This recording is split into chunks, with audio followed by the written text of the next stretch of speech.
अनंत कोटी ब्रह्मांड नायक राजाधिराज योगीराज श्री स्वामी समर्थ महाराज.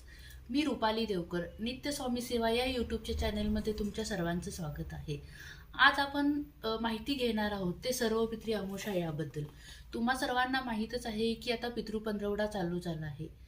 पितृपंधरवड्यात काय करतो आपण?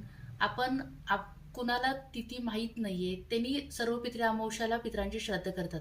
पण ज्यांना तिथी माहीत आहे, तारीख माहीत आहे, ते या 15 दिवसात करून घेतात. म्हणजे कुणाची नवमी असेल, अष्टमी असेल, दशमी असेल, त्या तिथीप्रमाणे प्रत्येकाचे श्राद्ध करून घेतात.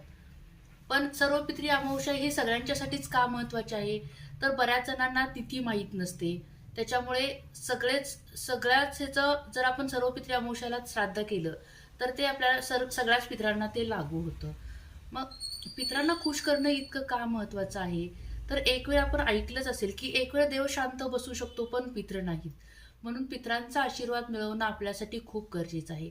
जर आपल्या घरात एखादा पितृदोष असेल, पितरांचा त्रास असेल, तर तो म्हणजे प्रत्येक कामात आपल्याला अडथळे येणे, घरात वारंवार भांडण, तंटे, आर्थिक स्थिती मजबूत नसणे, अशा बऱ्याच गोष्टींचे त्रास आपल्याला होतात.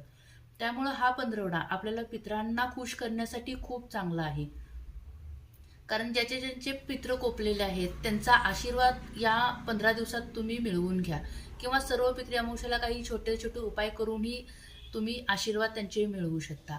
असे म्हटले जाते की ह्या 15 दिवसात आपले सगळे पूर्वज हे धर्तीवरती येतात. त्यामुळे आपण त्यांना खुश करणं हे खूप गरजेचं आहे. कारण आपले पितर परत नाराज होऊन आपल्यावरती जाऊ नयेत. त्याच्यामुळे आपण पितरांना खुश करायचं. मग यामध्ये तुम्ही काय करू शकता? एका चांगल्या तीर्थस्थळी जाऊन स्नान करू शकता, त्यांचे श्राद्ध, त्यांचं तर्पण विधी करू शकता, त्यांच्या नावाने तुम्ही दान धर्म करू शकता, ब्राह्मणांना जेवू घाला, प्राण्यांना अन्न द्या, गरिबांना अन्न द्या, अन्नदान करा. ह्याच्यामध्येही तुम्हाला पितरांचा आशीर्वाद मिळेल. या वेळेत तुम्ही दररोज पिंपळाच्या झाडाला जर पाणी घातले तर त्याच्यामुळेही आपले पित्र सुखी म्हणजे आशीर्वाद देऊन जातात आपल्याला. तसेच दानधर्म केल्यानेही आपल्याला त्यांचे आशीर्वाद मिळतात. तसेच तर्पण करणे, त्यांचं तर्पण विधीही करा. म्हणजे त्याच्यामुळे आपल्याला आपले पित्र आपल्यावरती खुश होऊन आपल्याला आशीर्वाद देऊन जातील.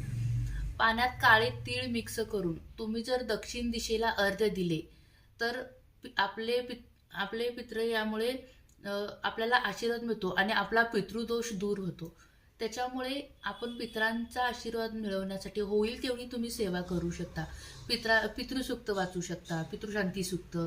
त्याच्यामुळे असे छोटे छोटे उपाय करूनही आपण आपल्या पितरांना खुश करू शकतो.